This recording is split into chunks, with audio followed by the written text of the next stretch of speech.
Oke, sekarang kita bahas tahun kedua. Nah, tahun kedua itu berarti semester 3, semester 4 ya. Nah, di tahun kedua ini kuliah udah mulai terasa sangat sulit gitu, susah. Lu udah ketemu mata kuliah yang beneran ada atau yang baru muncul di kehidupan lu. Yang mata pelajaran yang cuma ada di jurusan lu. Maksudnya lu nggak pernah mempelajarinya di SMA gitu. Karena ya di SMA mungkin sekedar pembahasan basic dan lain sebagainya. Di kuliah lo itu udah dibahas secara detail, mendalam, dan spesifik. Tahun kedua ini udah mulai semua mata kuliah itu udah mulai berbeda. Lu harus belajar lagi. Lu nggak bisa hanya nge-review materi SMA. Beda dengan tahun pertama. Tahun pertama lu bisa nge-review catatan lu di SMA untuk ngebantu lu kuliah, tapi kalau di tahun kedua, semester 3, semester 4 itu udah mulai mata kuliah atau mata pelajaran yang hanya ada di jurusan lu itu. Oke? Jadi tingkat kesulitannya udah mulai naik. Selain itu, selain mata kuliahnya emang baru atau mata pelajarannya baru, resource-nya pun lebih banyak yang bahasa Inggris. Jadi kalau misalnya lu terbiasa belajar tentang tentang sesuatu materi menggunakan bahasa Indonesia, maka ketika kuliah di tahun kedua, lu akan merasa kesulitan karena resource-nya, textbook-nya, atau misalnya lu nyari referensi lain di Google, itu kebanyakan detailnya atau jawaban yang lebih komprehensifnya itu ada di dalam bahasa Inggris. Jadi bahasa Indonesianya sangat sedikit. Jadi buat lu yang belum terbiasa belajar dengan bahasa Inggris, dengan referensi bahasa Inggris, maka itu akan menjadi kesulitan yang lain. Selain mata kuliahnya udah mulai sulit, nyari referensinya atau belajarnya juga udah mulai sulit. Terus di YouTube pun kebanyakan bahasa Inggris juga. Jadi untuk tutorial, untuk video penjelasan materi kuliah yang lagi lo hadapi, itu kebanyakan bahasa Inggris. Jadi nggak ada di bahasa Indonesia atau jarang banget yang dibahas di bahasa Indonesia. Gue nggak tahu kenapa para pelajar mahasiswa yang udah lulus atau alumni gitu nggak bikin tutorial mata kuliah tuh di bahasa Indonesia kan lumayan membantu ya, walaupun sebenarnya ya akhirnya memanjakan mahasiswanya, jadi ya mungkin ada sisi negatifnya, cuma ya untuk membantu memahami apa yang dijelaskan atau detail yang dijelaskan di textbook misalnya atau di referensi tertentu, itu bisa dipahami dengan cukup baik karena menggunakan bahasa Indonesia gitu. Baru nanti kita belajar lebih detail atau kita mulai pelan-pelan belajar bahasa Inggris. Gue nggak tahu kenapa nggak ada ya. Gue mungkin satu kemungkinan yang mungkin tidak banyak tutorial dalam bahasa Indonesia, beda sama India, itu karena ya mungkin pelajar Indonesia terlalu sibuk atau dengan tugas-tugas kuliah pun itu udah terlalu capek gitu untuk bikin video. Apalagi kalau misalnya udah tugas kuliah, organisasi dan lain sebagainya, itu udah capek banget, udah gak ada waktu. Jadi oke lah, dan mungkin kalau alumni juga ketika udah kerja gitu, bisa jadi karena kerjaannya juga padat dan malamnya juga harus ngurus keluarga gitu misalnya, atau harus belajar yang lain juga, mereka harus catch up dengan kerjaannya, karena malamnya mereka belajar untuk kerjaan ketimbang bikin video untuk mahasiswanya. Jadi ya banyak faktor lah. Tapi kenapa orang India tuh banyak banget bikin video tutorial bahasa Inggris, walaupun ya ada bahasa Hindi juga ya, ada bahasa Indianya gitu ada. Gue sering nemu, bahkan kalau di Google search misalnya lu cari misalnya meaning dari suatu konsep in Hindi gitu, dia ada rekomendasinya in Hindi. Jadi kayak India tuh emang udah auto ada gitu penjelasan di bahasa Indianya atau bahasa Inggrisnya.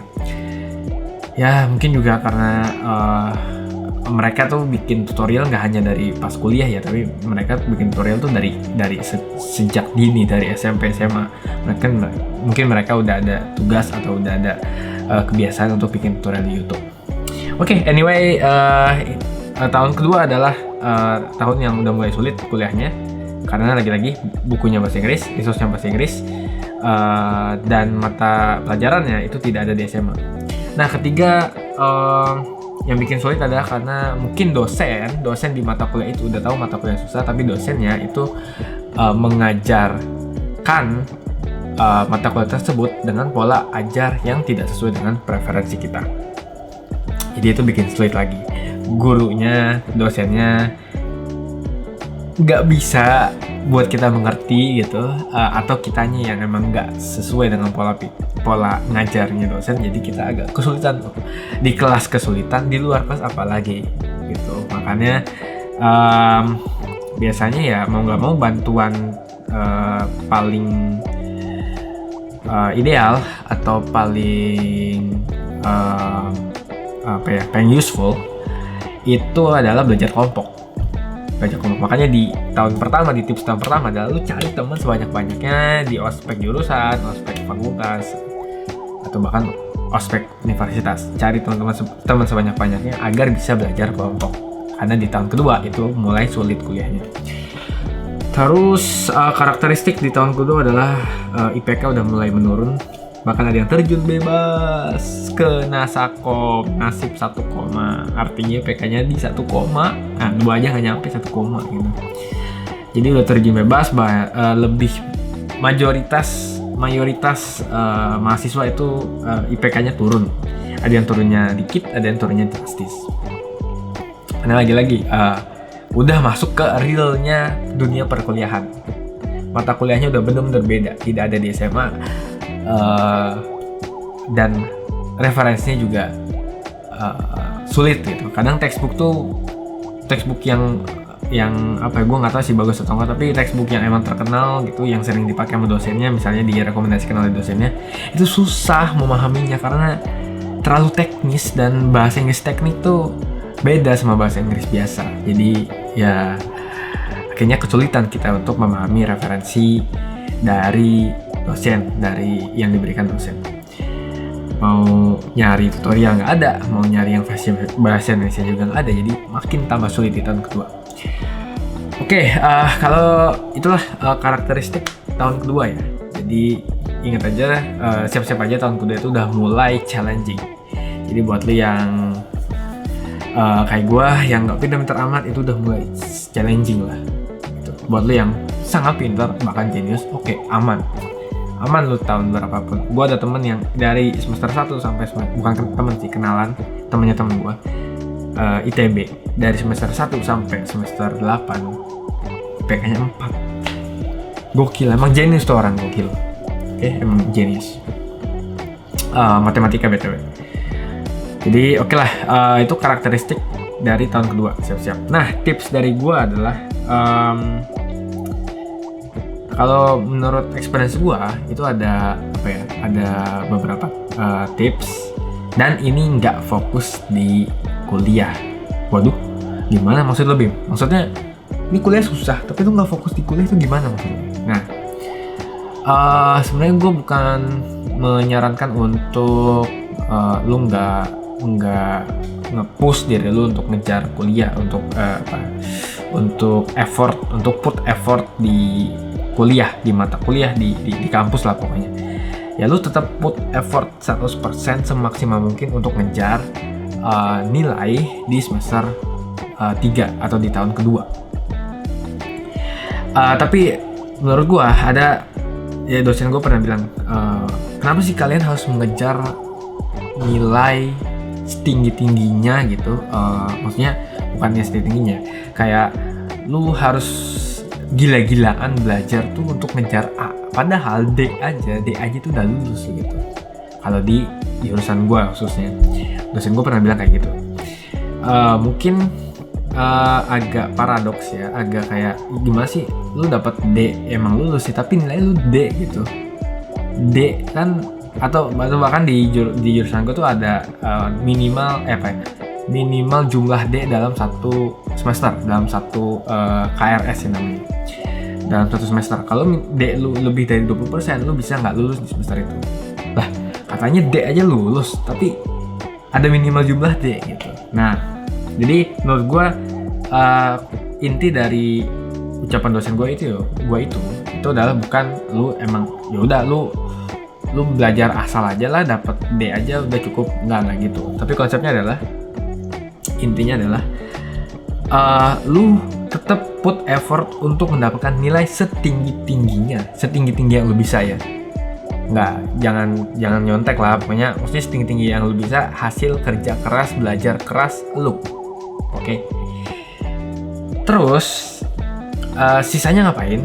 Nah, sisanya lakukan hal yang produktif, yang lu suka, atau bahkan yang menambah nilai ke diri lo di soft skill khususnya. Jadi, lu jangan berfokus 24 jam itu untuk ngejar nilai A atau untuk ngejar nilai ya A lah, A itu maksimal. Tapi lu fokus sekuat lu dengan nanti tips yang berikutnya ya. Sekuat lu dan dapat nilai sebagus mungkin. Nggak perlu A, tapi jangan sampai D atau E gitu. Ya minimal C atau B gitu. Kejar sekuat mungkin, sebisa yang lu bisa lah, sekuat yang lu bisa, semampu yang lu bisa. Nah, sisanya apa? Misalnya 24 jam tuh berarti gue nggak usah fokus belajar. Jadi 24 jam tuh gue pakai untuk belajar dan apa? Nah, ini tips berikutnya. Menurut gue, di tahun kedua itu adalah tahun ketika lu harus mulai berorganisasi, ikut berorganisasi. Oke? Jadi tahun pertama itu ospek, tahun kedua tips gue itu lebih fokus ke organisasi. Dan khususnya organisasi skala universitas, bukan organisasi jurusan. Oke? Bukan organisasi fakultas, apalagi jurusan. Oke? Jadi lu kalau bisa organisasi seuniversitas. Oke? Seuniversitas. Kenapa? Karena lu udah kuliah nih ya, lu udah kuliah di jurusan misalnya teknik, di fakultas teknik. Lu ikut organisasi di teknik, ya lu ketemu orang-orang dengan pola pikir yang kurang lebih sama, yaitu pola pikir engineering. Apalagi kalau lu misalnya hanya ikut organisasi di jurusan, ya lu ketemunya teman-teman lu doang. Nah, yang paling seru itu organisasi skala universitas. Gue jamin itu seru banget. Ketemu orang-orang yang lintas disiplin, interdisipliner. Ketemu orang dari, misalnya kalau di universitas ya, di UGM atau di UI itu kan banyak jurusan selain teknik. Misalnya bisa ketemu anak kedokteran, anak soshum, Fisipol, FIB, Fakultas Budaya, Pertanian, Pertanakan, dan lain sebagainya. Itu seru, cuy. Seru bener. Misalnya nih ya, kalau lu nggak dapet temen dari Fakultas Peternakan di ospek lu, karena di gugus lu misalnya nggak ada temen dari peternakan, ketika masuk organisasi kemungkinan besar lu dapet at least satu orang dari peternakan. Oke. Dan organisasinya pun apapun yang lu suka, nggak harus organisasi yang kayak akademik gitu. Misalnya kayak kalau di SMA kan ada namanya organisasi karya ilmiah remaja. Waktu zaman gua nggak tahu kalau zaman sekarang masih karya ilmiah remaja atau bukan. Tapi intinya bikin karya ilmiah gitu. Nah, pengalaman gue masuk ke organisasi akademik yang memang isinya tuh diskusi, ngebahas karya ilmiah dan lain sebagainya. Pokoknya emang organisasi untuk beradu ide lah, argumen dan lain sebagainya, bertukar pikiran gitu. Tapi bisa juga lu ikut organisasi ya, musik lah, bola lah, olahraga apalah gitu, terus mungkin seni, teater dan sebagainya. Teater tuh udah itu, lu kalau masuk teater tuh seru abis, karena nggak mikir, ya nggak terlalu mikir lah ketimbang organisasi yang akademis. Dan asik gitu, lu teater lu memainkan peran, lu bisa meluapkan emosi lu dalam peran teater gitu, yang nggak bisa terluapkan di dunia nyata. Itu gue tahu dari si Reza Rahadian ya. Dunia acting tuh dunia tuh yang paling menyenangkan, karena lu bisa mengekspresikan apapun di dunia acting tanpa harus malu gitu, tanpa harus dijudge orang, karena ya emang itu dunia acting gitu. lu bisa merepresentasikan sosok atau tokoh atau model yang lu kagumi, yang lu suka, atau kepribadian yang nggak mungkin lu bisa tampilkan di dunia nyata gitu, karena mungkin freak cringe gitu, tapi bisa diaplikasikan di teater. Nah itu, jadi organisasi itu penting ya, tapi skala universitas, ingat skala universitas, lu harus ikut di tahun kedua, lu harus masuk organisasi skala universitas. Itu penting sepenting-pentingnya. Keuntungannya banyak, mulai dari lu tahu kehidupan di fakultas lain, lu udah bisa nemu kalau di dunia perjodohan atau dunia jodoh, dunia pasangan, itu lu bisa nemu bibit-bibit unggul yang nggak ada di teknik, misalnya ada di kedokteran gitu, ada di visipol, ada di psikologi, bisa gitu kan. Tapi oke lah, itu bonus ya. Intinya adalah lu akan ketemu orang-orang keren di universitas, dan pola pikir lu atau wawasan lu akan semakin luas. Dan point of view atau sudut pandang akan juga semakin luas. Oke, ingat itu. Terus selain ikut organisasi, lu aktif juga ikut lomba atau kompetisi, atau yang emang menguji skill lu saat itu. Lu ikut organisasi teater, lu ikut lomba teater. Musik, lu ikut lomba musik. Akademis, lu ikut lomba karya ilmiah gitu. Pokoknya lu harus ikut lomba. Lu nggak hanya pasif di organisasi hanya untuk beraktivitas di dalam organisasi aja, tapi lu harus keluar membawa nama organisasi lu. Oke, lu harus ikut lomba, lu harus kompetisi, lu harus benar-benar ikut sesuatu yang menguji skill lu dan pembuktian bahwa lu memahami apa yang lu kerjakan itu adalah menang juara 1, 2, 3. Lu harus ikut misalnya kalau gua di organisasi akademis kan ada publish paper atau conference gitu. Lu harus ikut conference ke luar negeri lah, minimal di Indonesia oke, tapi kalau bisa ke luar negeri, karena selama kuliah lu bisa dibiayai sama kampus bro, dibiayai sama kampus untuk conference ke luar negeri. Serius, jadi enak banget gak sih? Lu ikut dikasih biaya saku dan lain sebagainya, biaya akomodasi, dan kalau misalnya ini lomba terus lu menang juara 1, lu bisa dapet duit dari kampus sebagai apresiasi gitu. Lu bawa nama kampus, lu juara di nasional atau bahkan di internasional. Wah gila, pokoknya lu harus aktif sih. Nggak boleh kalau misalnya lu kayak oke, gue udah join organisasi, ya udah selesai tugas gue, anjing, kagak kayak gitu. Lu harus ikut lomba, lu harus bisa menang satu kompetisi, kalau bisa lebih dari satu kompetisi yang mewakili organisasi lu, bahkan mewakili kampus lu. Harus ikut, sumpah. Itu gua nggak tahu itu bakal berdampak dengan ketika udah lulus, ketika mencari kerja atau enggak. Tapi oke, jangan pikirin itu, jangan pikirin end game-nya. Jangan pikirin ketika udah lulus mau jadi apa, tapi nikmatin masa kuliah di tahun kedua itu lomba. Oke, mungkin ini balik lagi ke urusan kuliah. Mungkin kuliah lu mungkin agak keteteran karena selain lu harus ngejar nilai yang harus bagus, lu juga harus ikut lomba dan sebagainya. Tapi itu worth it. Gue mungkin emang menurut experience gue nggak bagus-bagus amat IPK ya, nggak kumlot gue. Tapi gue punya experience lomba ke sini, lomba ke Makassar, lomba ke Malang dan sebagainya, lomba ke Surabaya gitu. Gue ketemu orang-orang hebat gitu, orang-orang keren di setiap kota.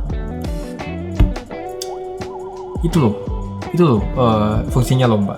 Jangan takut dah, nggak usah takut menang, nggak usah mikirin menang. Kalau menang itu bonus ya, itu bonus.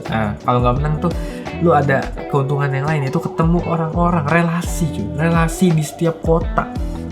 Lu ketemu dari kampus lain, berkompetisi, pertama di kompetisi, nanti ketika udah selesai lu bisa berteman, tukar IG, tukar telepon, gila. Lu bakal lu bisa dapet cewek, cowok, pasangan, jodoh dari kampus lain bro. Gitu bro. Pokoknya ikut lomba, oke? Ikut lomba. Sisanya ya udah, di tahun kedua tuh tips gue tuh fokus di organisasi. Tapi jangan lupa kuliah lu jangan sampai keteteran banget, jangan sampai ketinggalan, jangan sampai jangan sampai D. Lu harus bisa menyeimbangkan, lagi-lagi seimbang. Lu harus bisa put effort untuk dapat nilai setinggi-tingginya, minimal C lah ya, minimal C. maksimal ya A. Kalau bisa dapat B ya bagus gitu. Selain itu lo harus meningkatkan soft skill di organisasi, di kompetisi, di lomba dan lain sebagainya. Oke. Dan terakhir, kalau misalnya masih ada waktu, lu mulai coba jalan-jalan, explore tempat lu kuliah. Kalau lu kuliah di Jogja, explore semua tempat wisata di Jogja, mulai dari atas Merapi sampai bawah ke Gunung Kidul di laut, sampai di pantai, lu explore semua. Nggak hanya alam, budaya, sejarah, makanan, apalagi kesenian, lu harus ikut. Gue ada temen yang emang dia suka kesenian, gue ikut kesenian. Gue walaupun nggak suka seni, gue SMA tuh wah gila, gue pengen jelek tuh seni. KKM doang gue kalau seni, tapi gue ikut untuk melihat seni karena ya di kampus atau di universitas yang daerahnya itu emang daerah mahasiswa, daerah pendidikan, itu tuh acara-acara kayak gitu tuh bagus gitu. Kayak lu dapet suatu yang wah yang nggak pernah lu dapetin di kota asal lu gitu. Kecuali ya kota asal lu Jogja, lu kuliah di UGM, oke dapat gitu. Tapi ya itu, coba explore semua tempat wisata apapun, semua tempat, setiap sudut dari kota yang lu tempatin, yang lu tinggalin untuk kuliah. Explore semuanya, semua sudutnya, oke? Semua sudutnya, karena itu romantis banget, sumpah. Setiap kota tuh romantis, bro. Selain kota kita sendiri ya, kota lahir kita, semua kota tuh romantis. Keren dah. Yang bikin gue kangen sama Jogja itu, setiap sudutnya, nggak tau kalau sekarang ya, tapi dulu tuh wah gila, bagus banget, kayak adem, tenang, tentram. Itu kalau misalnya ada waktu, atau ya selipin waktu lah. Gue aja di satu hari misalnya di kuliah misalnya pagi, ya udah siangnya gue eksplor makanan, sorenya gue organisasi, malamnya gue belajar gitu. Kadang gue sampai nginep di sekre organisasi gue hanya karena gue emang demen ketemu temen-temen seru gitu, sumpah lucu, kocak-kocak anjing gue. Wah gila, gokil lah pokoknya. Teman-teman organisasi gue tuh keren-keren lah. Kayaknya kuliah tuh menjadi zaman yang paling indah gitu. Karena ya gue mencoba segala hal. Oke. Kalau lu misalnya fokus di kuliah doang, di kampus doang, di meningkatkan nilai IPK lu doang, aduh sayang banget bro. Sayang bro. Sumpah dah sayang bro. Gak ada apa-apanya tuh pengalaman di kuliah. Nih gue kasih tahu ya. Setelah kuliah, susah banget dapat momen kayak gitu bro. Lu tuh kuliah tuh udah paling enak. Lu nggak harus bertanggung jawab untuk nyari nafkah ya. Mungkin beberapa orang sambil kerja gitu kan, untuk membiayai kuliahnya. Tapi ketika lu punya privilege, lu nggak usah memikirkan biaya kuliah karena masih ditanggung orang tua. Udah nikmatin, cari experience sebanyak-banyaknya bro. Kalau bisa ya, lu cari duit untuk uang jajan lu gitu, bukan ya nggak usah untuk uang kuliah tapi uang jajan lu gitu. Cari bro, bener bro. Duh, bingung gua, lu ngasih tips apa lagi, pokoknya gitulah.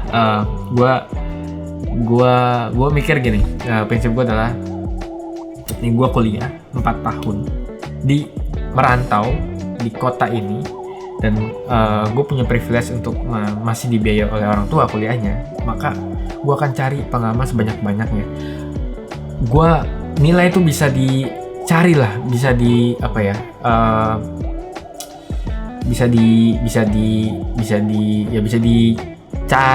gitu, bisa diulang, diremet gitu kan. Kalau lu mau misalnya ngulang mata kuliah di tahun depan bisa gitu. Tapi pengalaman, umur, tenaga, teman-teman dan lain sebagainya itu tuh one time, nggak bisa diulang.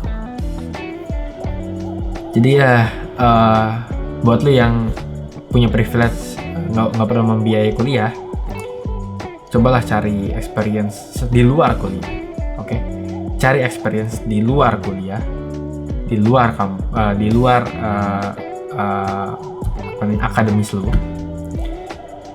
Salah satunya dengan ikut organisasi, eksplor tempat wisata di sana dan ikut lomba. Oke, ikut lomba. Bonus lu bisa ikut komunitas kalau ada, kalau lu suka gitu. Tapi kalau terlalu padat ya mending lu 3 itu aja. Organisasi, explore tempat wisata, dan kompetisi. Terakhir, IPK lu kejar sekuat mungkin tanpa mengorbankan 3 ini, tanpa mengorbankan 3 ini. IPK ini ya sekuat yang lu bisa. Jangan alasan karena 3 ini lu malas belajar ya, itu tidak boleh. Lu tetap harus effort untuk belajar, dan